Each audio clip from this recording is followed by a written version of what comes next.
How many good cops you ever see stop a bad cop from being a bad cop? They closed that window. They created the scenario where they only had a few seconds to react. We have a problem that needs to be addressed. Chris. All right, you asked me if I'm pro-police. Yes. Yes, I'm pro-police. You want me to define what I mean by that? Yes. And okay, that came from it's kind of like what your shirt says. Mm-hmm. Okay, we're not anti-police. Mm-hmm. We're anti-police brutality. Okay. I am pro-law enforcement in the statement that I support our local law enforcement. Mm-hmm. I support everything that they do. Obviously, I know that everything's not 100% all the time. Right. Mistakes are going to be made. Unfortunately, when they're made and they cost somebody their life, it not only affects the person that was killed, it affects the family, it affects the officer and his family, the department. There's a lot of fallout to a deadly case, a deadly force incident on every side. It's not just one-sided. But I'm pro-law enforcement because for society to sustain and be like it is, you're gonna need law enforcement to keep order and to protect and serve. Totally agree. And they do a lot of that.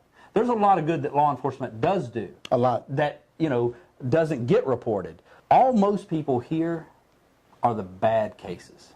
Right.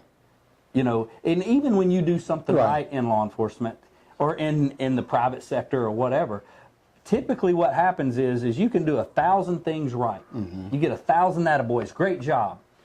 But that 1-0 shit can destroy you. That is correct. Okay? And unfortunately, it doesn't just destroy one person, it destroys a lot. And then the perception from the public, the general public, is they go on about their business every day. Out of sight, out of mind, they don't really care, the vast majority. Right. But when something bad happens and it's televised to the extent that a lot of these cases are, then they see it. And then that's how they formulate their opinion. They don't know all the other good stuff that's happened. Right. The case where the NFL football player goes and rides with the police department. And he's in a neighborhood and he's saying, hey, to the kids, and they're like, F you, you police. And he goes, I'm not the police. I'm not. You're wearing that? You are. And that is not pro law enforcement. Right. That is an anti-law enforcement approach. It doesn't matter if they're there to save your life. They could be saving that kid's grandmother. He doesn't know it because he's down the road playing. So I think that when you ask me if I'm pro law enforcement, I will always be pro law enforcement. I can say that I've had good experiences with law enforcement. I've had bad experiences with law enforcement. Thank God they hadn't cost me my life or, my family or anything like that. Right. And the situations that I've been in, thank the Lord, have allowed me to, be where I'm at today. Does that make sense? Yeah, that makes a lot of sense. But for some officers, they may not get that.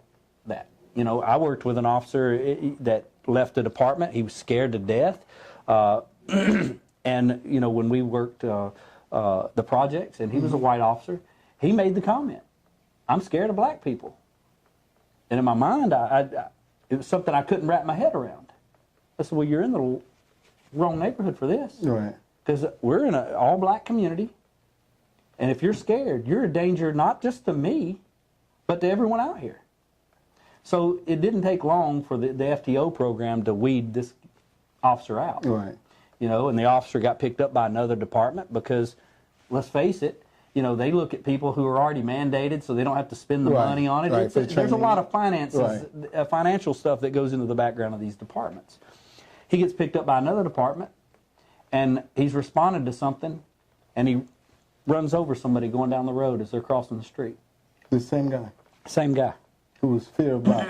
All because he didn't do his job while he was there. I don't think that every officer would have responded the same way he did. Right. Where some of this falls on is it does fall on the administration and the supervisors to notice these things about certain officers to say, this is not a good trait. And we have all worked with officers that have answered calls and become you knew the officers, they would always get you in an altercation. Yeah. They would add more fuel to the fire. Yeah, when they would respond to a call, I used to just go, really? I got to go to this call with this person? I automatically know the chances of me fighting with this person have elevated. Yeah, I work with those also. And to me, that's a trait that needs to be targeted and weeded out. But you're not talking about everybody on the force. Out of 50 officers, that was one officer. Right. But that one officer creates the impression of the general public of that department, and that's wrong.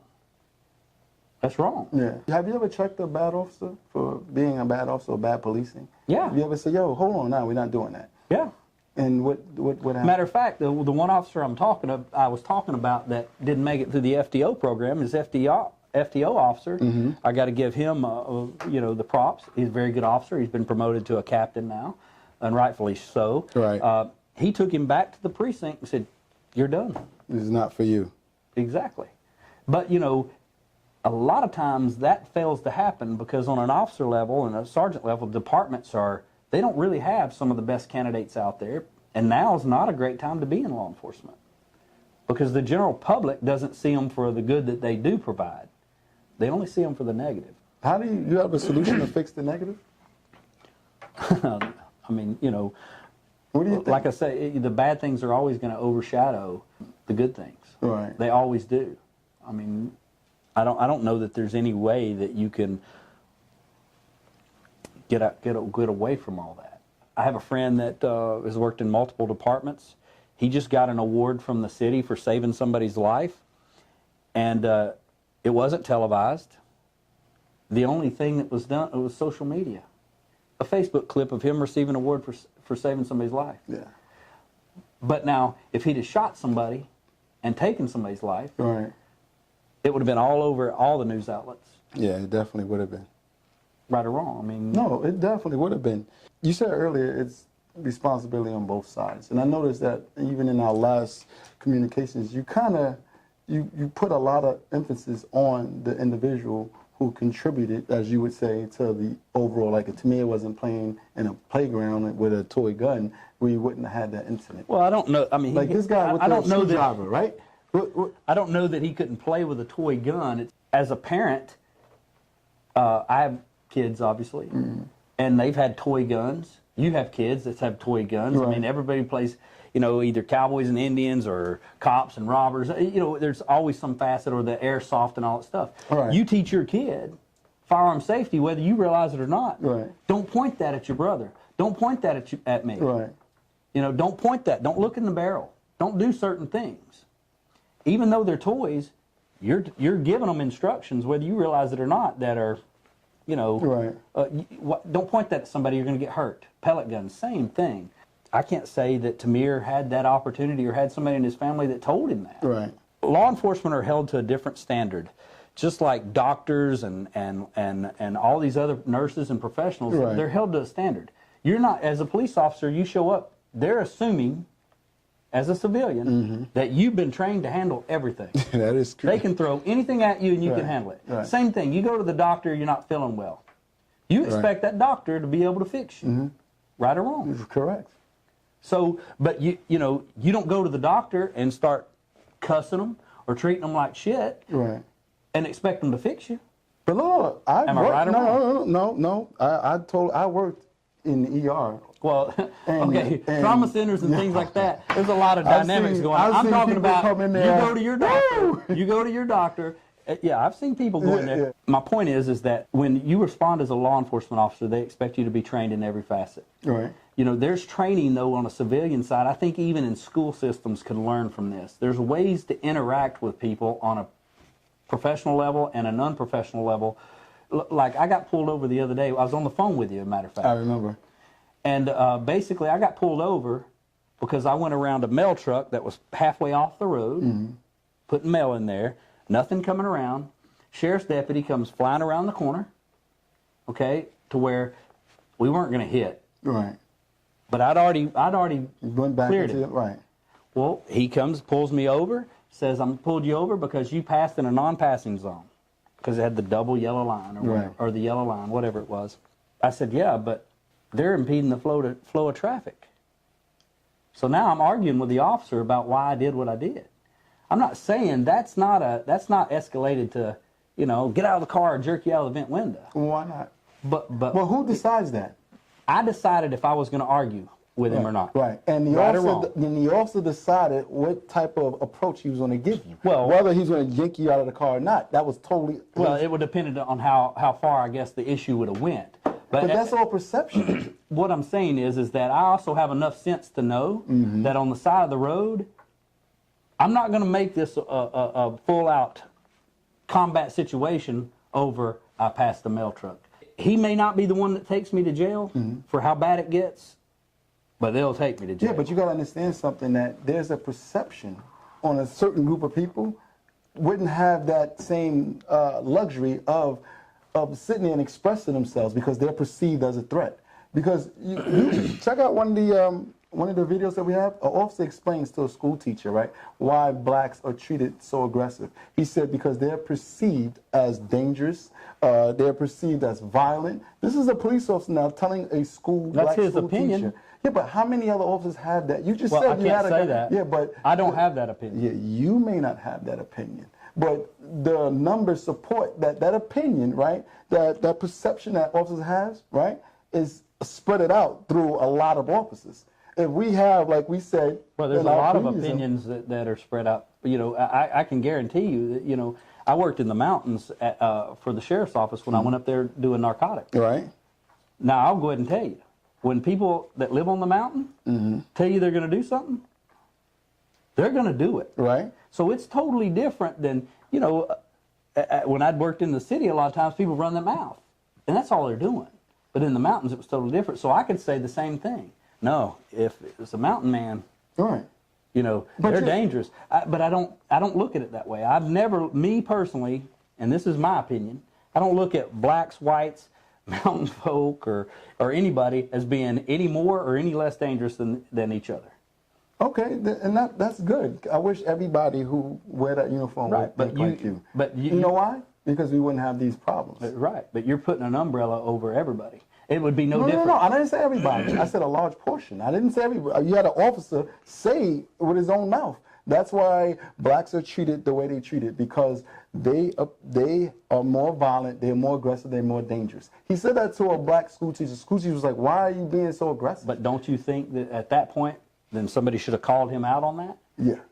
Somebody definitely should have called him out on that. So then you could say, okay, out of the 100 officers that we have, this one either needs remedial training. He needs some form of educating, because, yeah, he's totally... You know, but there again, did the teacher report him? Yeah, she had a complaint. Okay. She complained on it. A valid complaint. I don't, you know, but we were talking about the education. Schools, black, white, whatever, should teach kids, look, you don't have to be scared of law enforcement. Go through the motions. Be nice, be cordial. It does not matter what the infraction is. If there is an infraction, if that officer's made up their mind, if Officer Joe Ested made up his mind, you're going to jail, Joe Ested's taking you to jail, or one of his colleagues are taking you to jail. Right or wrong? Correct. So at that point, if you educate people to say, stop, don't have that mindset to resist immediately out the gate. Don't have that. That would be in a perfect world, but we know. But we don't educate civilians in any capacity. Why do you keep putting the emphasis on civilians when the trained It's a mutual thing. The trained officer, he is trained to deal with somebody who doesn't resist.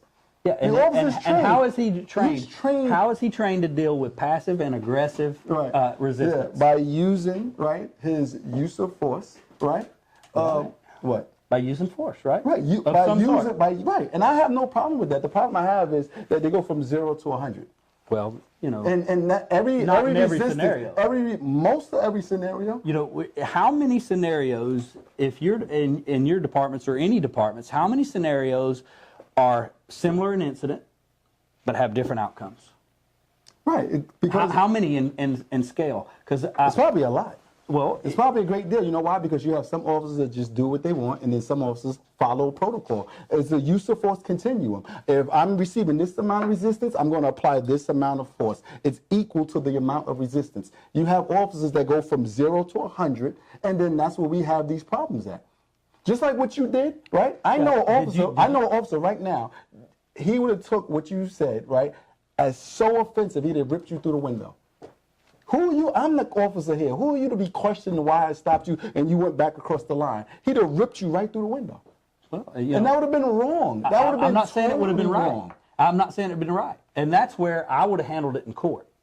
You'd have got ripped through the window and handled it in court. Yeah, because What? How am I going to win that on the side of the road? I didn't say you fought it on the side of the road. I'm saying that exactly, and that's my position. If it wasn't for cameras, right, you would have lost. I don't disagree. We need cameras. Right. Okay. You'll never hear. Look, I've never had anything to hide, so I don't care about the body cams and all that other stuff. Right. Put as much cameras out there as you need. If somebody's doing their job right, I totally agree. Whether with that. it's justified or not, right, you're going to see that. You're going to see that. No, I agree with that. You don't know. We're never going to know, or at least at this point, this officer's record or anything going into it. I mean, I don't have his file. You don't have his file. You don't know if he's one of these that's knee-jerk reaction 0 to 100. Yeah, but you do realize, right, as a police captain, you would know that. You would know who your problem childs are. You would know the complaints that came in. Most of these people, most of these officers who get these incidents where it make national news, they already had complaints a long time ago. And one of the things you can kind of see it. Just like you said, this guy, right? This guy is like, yeah, we already know who he is. I don't even want him on the scene because he's going to make it worse for everybody. Yeah. Well, but you hear this comment all the time. If you're not getting complaints, you're not doing your job. Yeah, that's a false. Because I've done really good, and I didn't have one use of force complaint. You never had a complaint at all? No, I had a complaint, but not a use of force complaint. Listen to what I'm saying. Yeah. The force that I used was consistent with the resistance I was receiving. Well, I agree. I've never had an excessive use of force complaint, but I've had, people complain because, oh, you wrote my son, or you did this, or you said something inappropriate to my son or daughter, or whatever they felt was inappropriate at the time. Right. You emphasize on the community. Why you never emphasize on the officers following his training? Well, he needs to be trained. He needs funding is always an issue. The kids need to be trained on how to deal with police, right? Yep. But police are trained how to deal with citizens, and we still have this problem. Yeah, but how many scenarios have you answered as a law enforcement officer you were never trained for?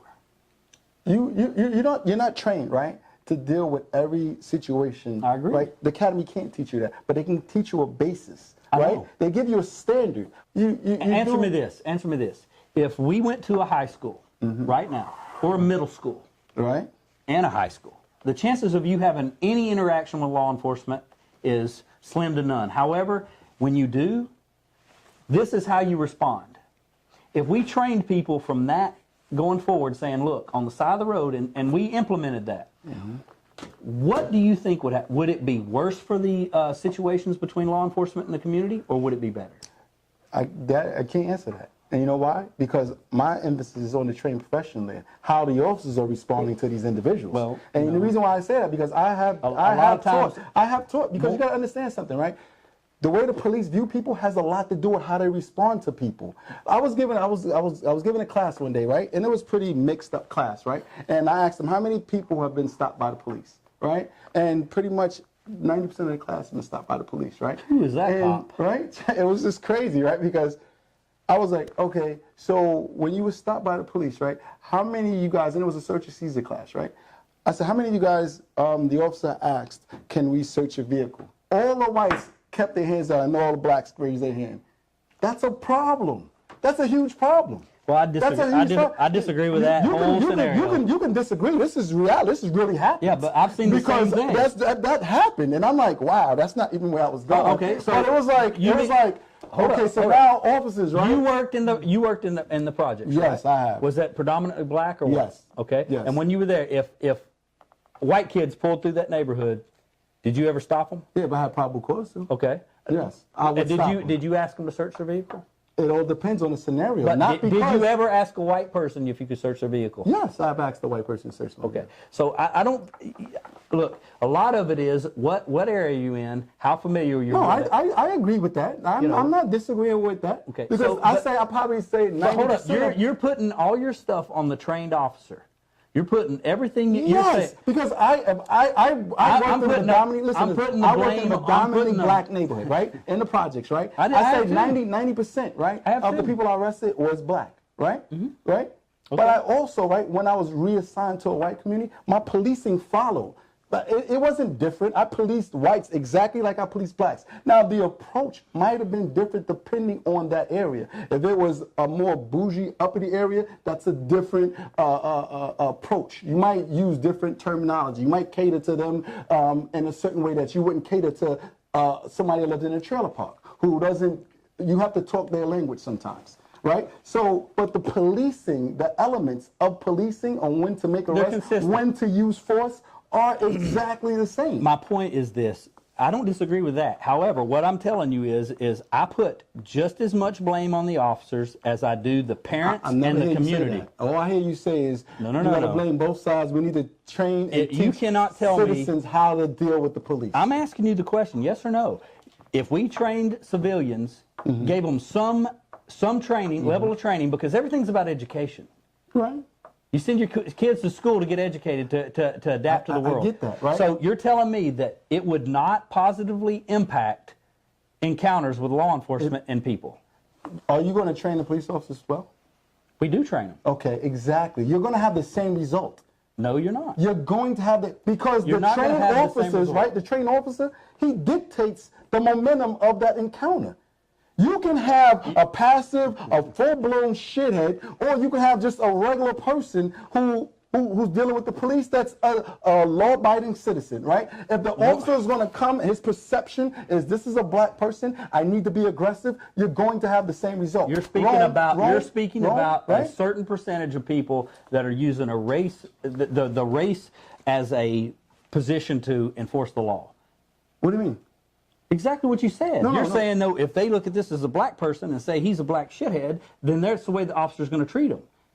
You're assuming that officer has a because we've had that. Has because we've had that.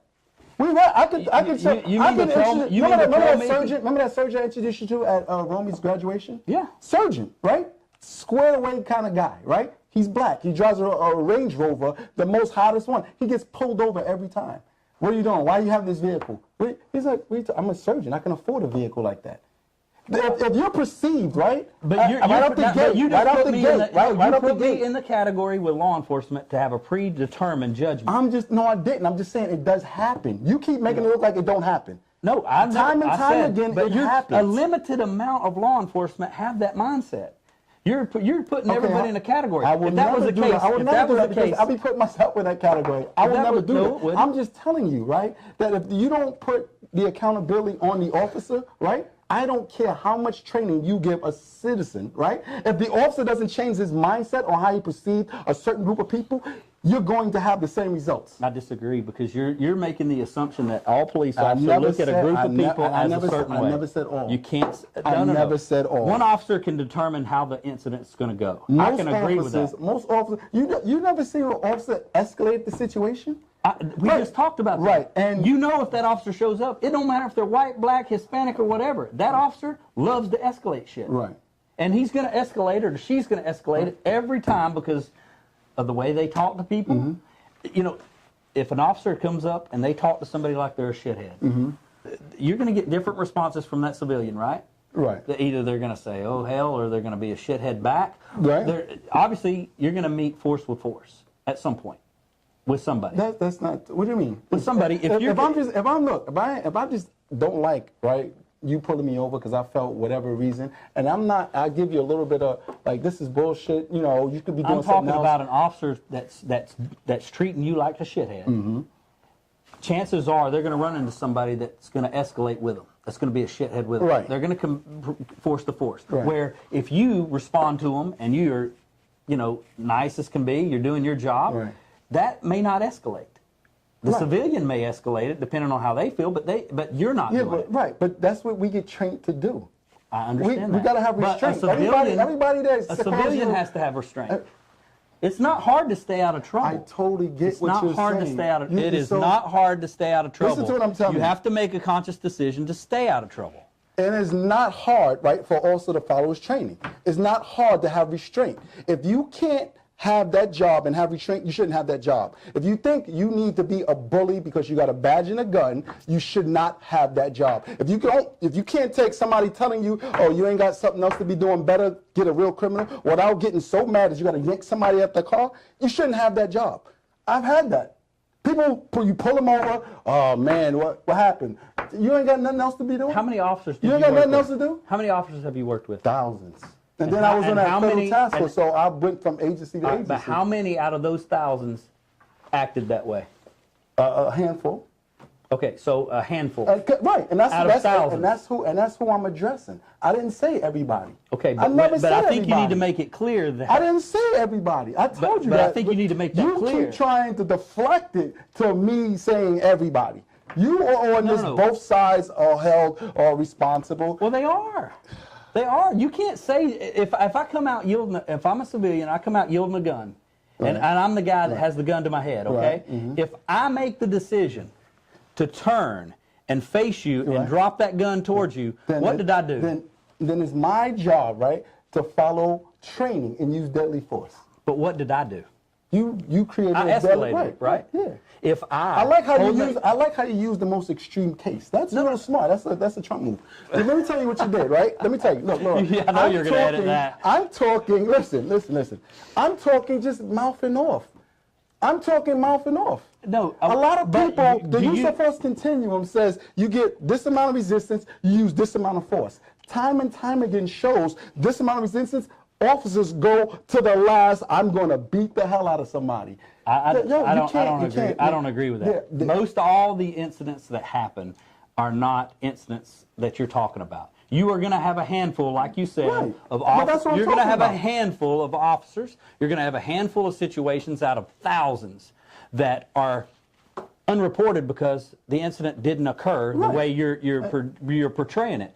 What I'm telling you is it's not everybody. I never said everybody. I never said everybody. Well, in my opinion, you're making it seem like it's you, anti-law enforcement where that's not the case. No, you know what? You're making it seem like you're throwing the emphasis on the citizen, the untrained citizen who, at the point when the police came in contact with him. Do you think it's wrong? Who came in contact with him, right, is at its worst, right? You're not at your worst when you go to see somebody at their worst. Do you tell the? Do you realize that, right? Do you tell your son when he goes out, if he gets pulled over to the police, to tell him to fuck off? No, I don't do that. What do you tell him to do? I say just cooperate, be cool, show them your hands, put the dome light on. Most of the time, as you as a young black male, you might be perceived as dangerous. So you don't want to give certain movements and quick to the glove box to get your ID asked. So you mind if I go? Can I finish? Can I go into the glove box? Yes. Okay. I'm going into the glove box, and I'm going to give you my ID. And how many times has Rome been pulled over? Probably like 4. How many resulted in any kind of altercation? He's never been in any altercation. Okay. Do you think that a lot of that has to do with his ability how to respond? Yeah. Yeah, it has a lot to do with that. Okay, so right, but that's because you taught him, correct? Right, I taught him, right, that he might come across, right? A lot of families don't teach people how to interact. That officer, right, who's going to perceive him to be aggressive. I just proved my point. You understand what I'm saying? The reason why I teach him, I taught him the way that he responds, right? I said, you gotta act like, right? Because I don't know if he's going to come across a you or I. He might come across that same guy that you was in your training academy. He comes across me, he's going to jail. Well, all you gotta do is run because you're pretty flat. He'll outrun you. So no, listen, you taught your son exactly the way I taught my son. You know, it's a difference. I guarantee you, right? You didn't teach your son. You're making it a difference. How? Because you're feeding to that whole argument that it's a black and a white difference. You just said you had an officer, right, in your department, right? Right? In your department who moved on to other departments that says he's fear of black people. That's one officer. We got rid of him. Yeah, but he can stop my son. Well, not no more. He's not a cop. Yeah, but he kept jumping from department to department. He can stop my son, right? So my training, right, to my son, right, to my black son is, right, not every cop is like that, but you have to be prepared. You might come across that cop. How many black officers have shot white people? Is it because they're scared of white people? How many black officers have shot?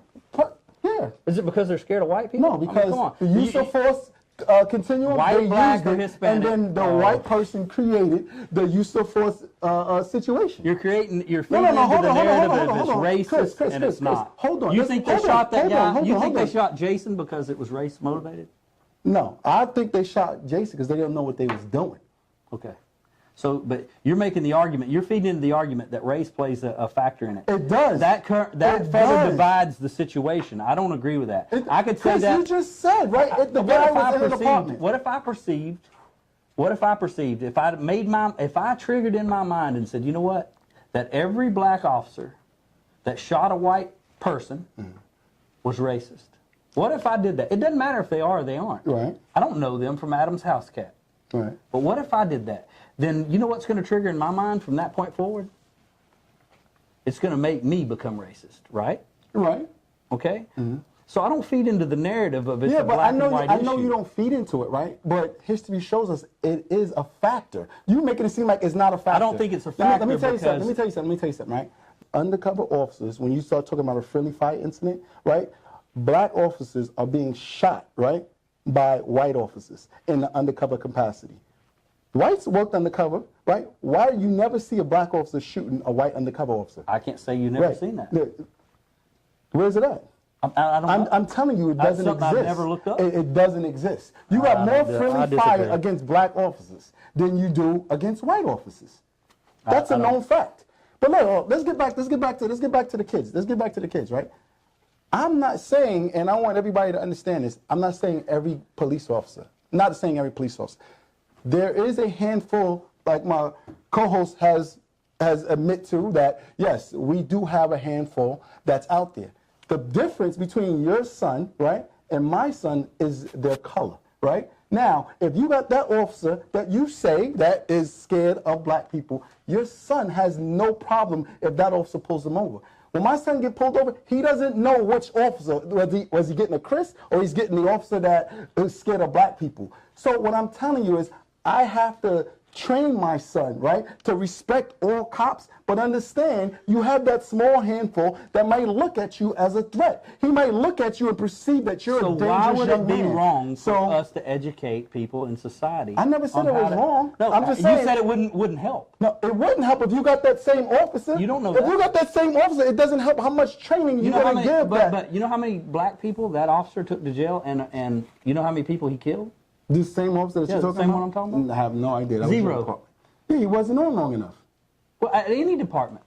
But my point is that you're making an assumption off of the one that I said existed. Yeah, but he affects so many other lives. How do I know my son, who happens to be, he comes down here to Georgia Tech to school, right, gets in the wrong neighborhood because he's lost, gets turned around, and gets pulled over by a black officer. And this black officer assumes he wants to search his car because he assumes he's over there doing something he shouldn't be doing. Okay. Right? Right.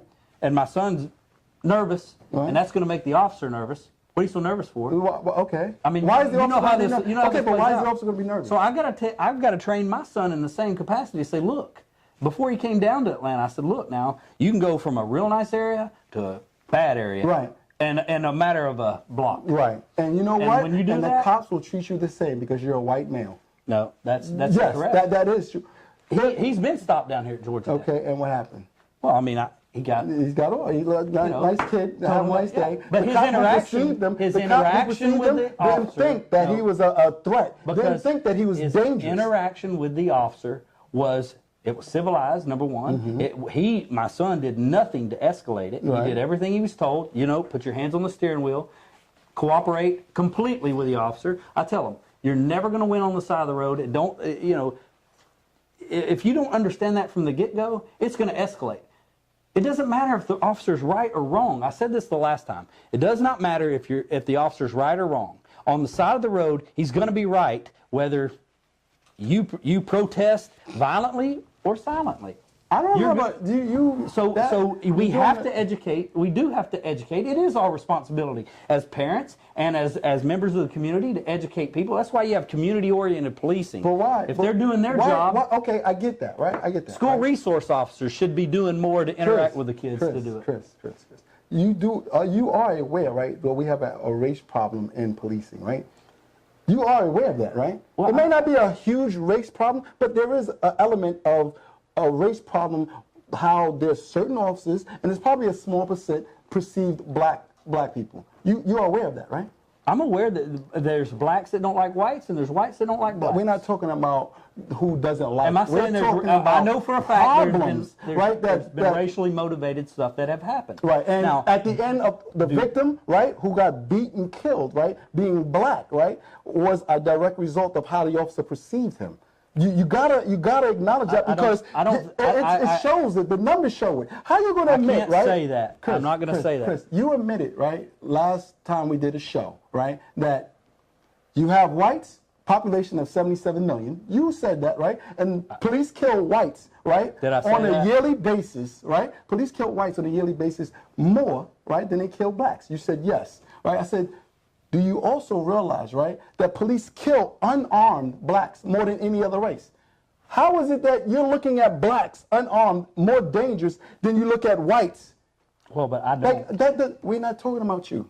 Well, I wish I'm every giving my cop, opinion. if every cop was like you, we wouldn't have a race problem. And I did get a You- complaint. you- I did you get do a complaint. you do realize that, right? I did get a complaint because a white female in a car with 4 other people got out of the car while I'm doing my stop and started going like this, pointing at me with an object. Turned out to be her cell phone, but you know, obviously I'm sitting in the car calling this in. I'm at a disadvantage at this point because I've got to get out of my car to engage. She jumps out and starts pointing and coming towards me like that. And of course, I drew my weapon and said, get back in the car. But you didn't shoot her. No, her mother filed a complaint on me that I used excessive language. And force. No, you know, she said she overheard me on the phone because her daughter had her mother on the phone, wanted me to talk to her mother on the side of the road. Right. And was mad because I said, put whatever it is down, and I used some colorful language to do it. But it got my point across because being nice at the beginning, you know, get back in the car, put that down, did not work. Right. Once I said, get back in the car, it started working. But I did get a complaint from the mother on that.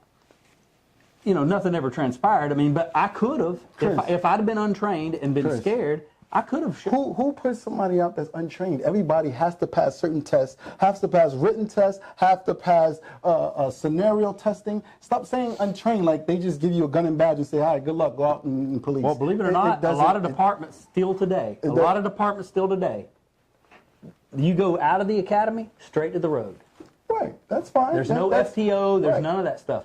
And to me, an FTO program is key to the success and the training of the officers. If it's applied right. Yeah, I mean, obviously, if you get because we had officer bad cop, you're going to have a bad time. They sent out this recruit who went into right out the road and got his FTO. He was just coming off of probation, so he had 2 rookie cops, one training the other on how to police. No. That was horrible. An effective FTO program is key, and I don't think any officer would ever disagree with that. Right. That cares about their job. Right. But there are still a lot of departments today that don't have the funding that training is, well, it's everything you can do to just get the 20 hours in service. Right. Stop and frisk, right, in New York City, right? Stop and frisk in New York City, 9 to 1. 9 to 1, Chris, right? When you start talking about, I'm going to stop you, I'm going to shake you, then I'm going to frisk you, right? Blacks are stopped way more than whites. I don't know. I haven't seen this. But I'm telling you, you make it look like, and I think the problem with policing, right, is a problem that can be controlled. I really do. I think the problem that we have in policing can be fixed, but it'll never be fixed because nobody wanted to acknowledge the problem. We sitting here talking about incidents that is clearly a race problem, but nobody wants to admit that it's a race problem. Like, we don't acknowledge the problem because it doesn't affect us. Remember when we was over in Afghanistan, you had the Afghans having certain problems. It didn't really affect us on a day-to-day, but we really didn't tend to care about what their problems was. We just went along our day as usual. We didn't care about out of sight, out of mind. Right. Well, it doesn't affect you, and look, this is the same point I made earlier. The community doesn't see or doesn't know all the stuff that goes on in police departments. I mean, there's a lot of things that go on, good and bad. Right. But what they do see is all the bad. You say officers, most of the time as officers, we see people at their worst. Right, all the time. That's all society gets to see from the news, is everything at its worst. When you see that, society's formulating opinions. You're automatically, the worst cop at your department does something, gets in trouble. Right. It makes the news. And then you respond. It don't matter if it's to a black, Hispanic, or white. That person that's seen all this treats you like shit right out of the gate. Right. You get blamed for something that officer did. And you're like, I wasn't even there. Yeah. I wasn't even working that week. Right. I was on vacation. It doesn't matter. It impacts you. It does. What I would challenge, if you took people, and obviously it's a weird dynamic, but if you took people and gave them a police uniform, hold on. You gave any civilian a police uniform and sent them with a cop, just to go have lunch with a cop, wear this uniform, and go in there and eat. Immediately, ask that person afterwards, how do people look at you? As soon as you put on your uniform, people look at you differently. They don't look at you like, he's a trained professional, we got to show him respect. Why is that like that? Well, because there's a lot of false perceptions, and there's a lot of good perceptions. And when I say false perceptions, understand that those people eating lunch in that restaurant just watched the news, fake news, and all they got was officer shot somebody. Now, he's just wearing a uniform. He don't know the first damn thing, and they're looking at him like they could kill him. Or, you know when you put on a uniform. A lot of people don't know when they get dressed and they put on that uniform and they go to places, or whether it's answering calls or they go into a business to go, buy a burger or get a drink or whatever. People look at you differently. Yes, they do. Right. So, and until you experience it, it's hard to know. I mean, you can feel tension. I remember when I'd put on my uniform and I'd leave the house. Chris, I totally get But the people out there don't know that. Right. So my whole point is that certainly we can't make civilians accountable for everything. We can't. But there is some level of accountability to where if they understood and knew, I think it would help.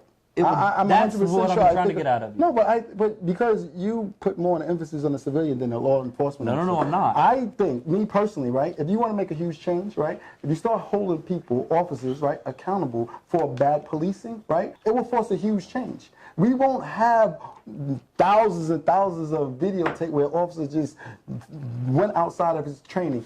Can you imagine, right, you go to the hospital, right, and the doctor, right, says, I got to take out your appendix, right?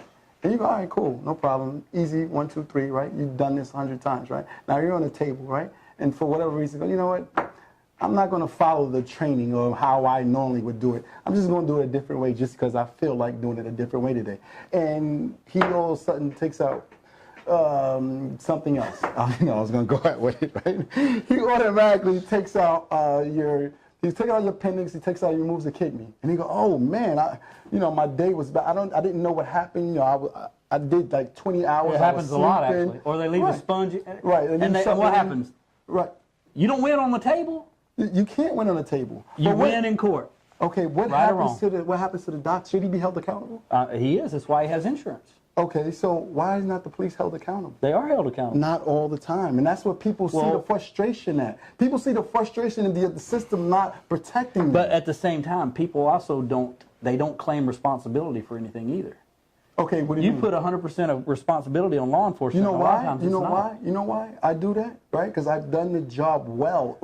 If you follow the training, is for a reason. Don't go outside of your training. Your training doesn't cover you for everything. It gives you a huge basis. It gives you a huge basis to follow. Well, yeah. And the things that we've seen you on go our to medical, same thing. You go to medical school, right? Mm-hmm. Okay, and then all of a sudden, you happen to be on call at night and you got an emergency. Somebody has to have their brain cut open, and I ain't never done that before. But I've been to medical school. All right. Well, guess what? You're up, Tiger. No, that's not how that works. They ain't gonna put you. Because you gave another scenario. That's how it works. That's how it works. Because every call that you get, before you get to that call, you're thinking about what's going on, what's going to happen, who you're going to meet with. In your mind, you're formulating. You should be formulating a course of action or a plan of action before you get to the call. A good cop does that. You're talking good cop strategies. Well, then that's what we're trying to promote, right? Right. We're trying to promote. No, but that's good though. I just want because if you look on the website, those approaches are not being taken like you just described. Right. And that's bad policing. I don't disagree with that. Okay. But you're still talking about a handful out of 1,000. No, I'm cool with that. Just acknowledge that handful that's bad and say let's make them accountable. I don't have a problem with that. I got a problem when you don't hold civilians accountable for their actions either. Okay, how are you going to hold an untrained civilian who's at his worst accountable? Untrained. That's why. Untrained. That's why. So you're the trained person that's going to enter this person's life, right? You're the trained person that's enter this person's life. As a parent, and you're going to as a grandparent, try to bring a parent, calm as a leader in the community or a teacher. One more thing. You have a responsibility to not only educate these kids, but educate them on how to respond to certain situations, right, including the police. Including the police. Exactly. If you don't do that, then the responsibility can fall on you as a parent or you as a leader, or a teacher or whatever, a guidance counselor. You can't just say, go out there and throw rocks and cuss and raise hell and fight. You can't do and that. then expect not to get hurt. Right, but if a trained police officer who follows his training, a trained officer can hurt you. A trained officer can hurt you. And I don't mind if he followed his use of force continuum, then he did what he's supposed to have done. But if we work to work on the civilian side of it, we could have saved that life, though, could we not have? We could have saved a life if we worked on the officer side. If he's done what he's supposed to have done. Both ways. There's no such mental thing as illness. both A mental ways. illness, you're not going to have. I mean, we can't determine. A mental illness case is going to have definitely different dynamics than most interactions. We wrapping it up, right? Are we wrapping it up? Yeah, because we're running out of time here. But look, Good, let me just ask you one more thing, because it came from. I know it came from her on the text. No. It came. No. It came from our site, and people like the way you respond. So like my hair? They wanted me to ask you, does it matter, right, what the person did prior to when somebody gets apprehended and the person gives up? Because you hear all the time. What do you mean? Like, you got in stolen car, you jumped out, chased you. You couldn't outrun me. So you in your head saying, okay, I'm caught. You give up. You get to the knees, and then me as an officer come and stomp you, kick you in the head, put the cuffs on you. And the debate is, well, you didn't know what happened prior. Well, that doesn't matter. Okay, so it doesn't matter what happened prior. No. Okay, so you heard that, right? It doesn't matter what happened prior. So there's all this debating about we need to know what happened.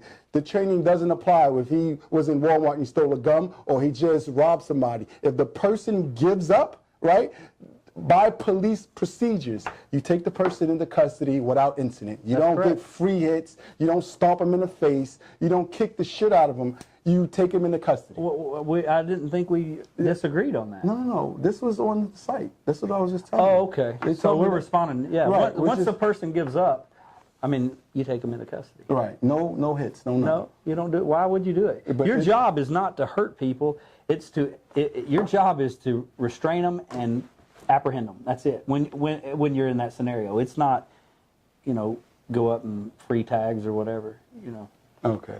I don't disagree with you. That's good. I'm glad you don't, because these people here, they debate. Oh, did people think that I felt like? Right. They felt like you. Oh, no. Right, because you say I'm pro-police. Because I'm pro-police. I'm just anti-bad cop. It's a difference. I don't agree with people using force once the person gives up. But what happens is the officers get so amped up, and I'm not making an excuse for them. Mm-hmm. And I said that last time. I'm not making an excuse for them. They get so amped up and so much adrenaline that they get caught up in the moment. And a professional doesn't get caught up in the moment. You know what I'm saying? Right. Now, can I say that every incident is going to be where you don't get caught up in the moment? Surely to God, it don't.